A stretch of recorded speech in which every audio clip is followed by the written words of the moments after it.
Well, hello, welcome back, my Royal Rogues. My name is Jesus Enrique Rosas. I'm the Royal Rogue, and tonight we have severe cringe alert.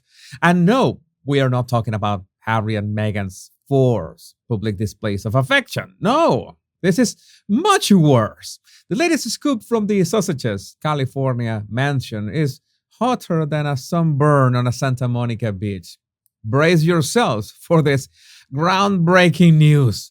DORIA has reportedly moved into the Montecito family guest house. According to the Daily Abscess, DORIA has decided to make the guest house her new home to avoid the excruciatingly long, nearly 3 hour car chase, journey from Los Angeles to Montecito. Because let's face it, commuting is for commoners, and Megan's mom deserves nothing but convenience. The insider source, who probably has their ear to the guest house's keyhole, reveals, quote, Doria looks fighting fit, but she's nearly 70 and gets tired of the car rides. End of quote. Well, who wouldn't want to avoid a tiresome drive? After all, Doria has more important duties, like helping to look after the beloved grandchildren, along with the 11 nannies, and playing the role of the sausage household's official rock.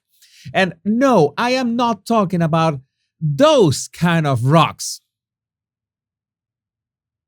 But I could. But it happens that Harry, the Duke of Motherly Affection, absolutely adores having Doria around. He's all about that warm and kind maternal touch, which, as we all know, is quite scarce on his side of the family. It's essential for the children as well to be close to their grandmother, you see. Who cares about royal traditions when you can have Doria bring in the cuddles and the cookies and that incense that you can puff? And if you thought this family drama couldn't get any juicier, Doria apparently spent the Christmas holidays with the sausages at their Montecito abode because nothing says Merry Christmas like a cozy, multi-generational family gathering with the in-laws. Move over, Charles and Camilla. Doria is the real star of this household now. I should insert an Elizabeth Arden cream joke here, but I want to do it.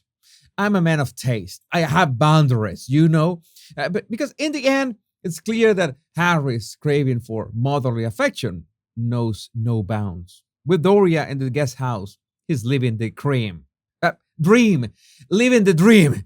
Who needs a monarchy when you have a mother-in-law trained in ginger pampering?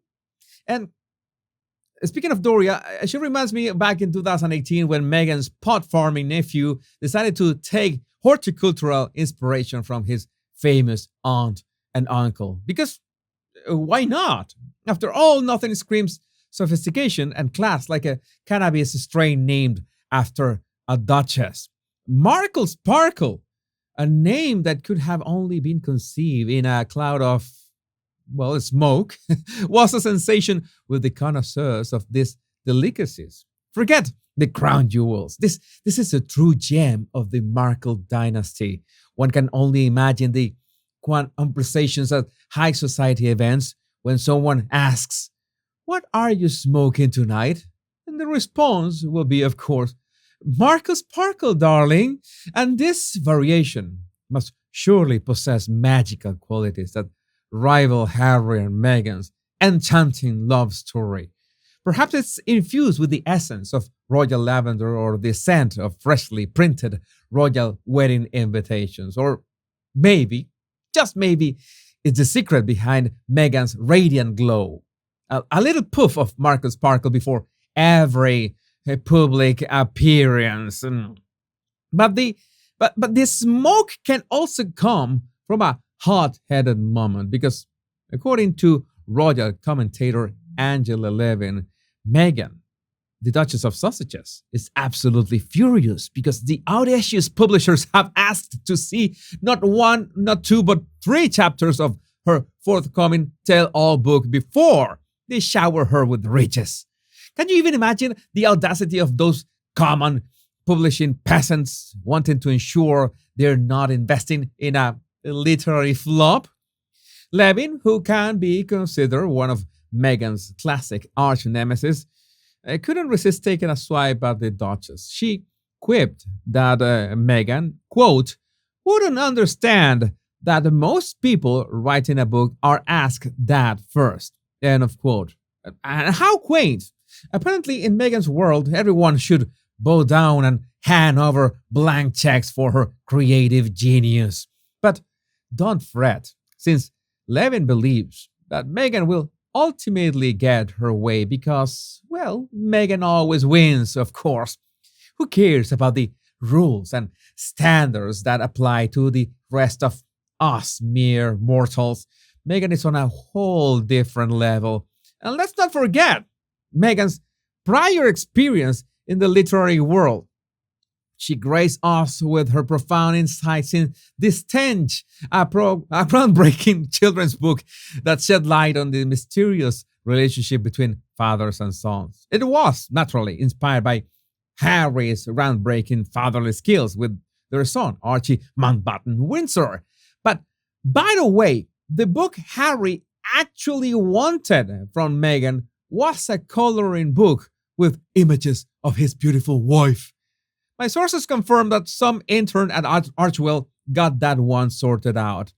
But what is not sorted out yet is where are the dastardly duo of house hopping going now, because they have apparently caught a severe case of the moving itch.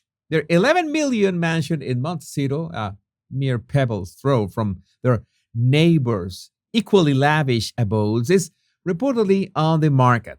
But wait, they just set their sights on a more affordable 3 million dwelling in Malibu, it seems. Because clearly the sausages are all about penny pinching these days for reasons.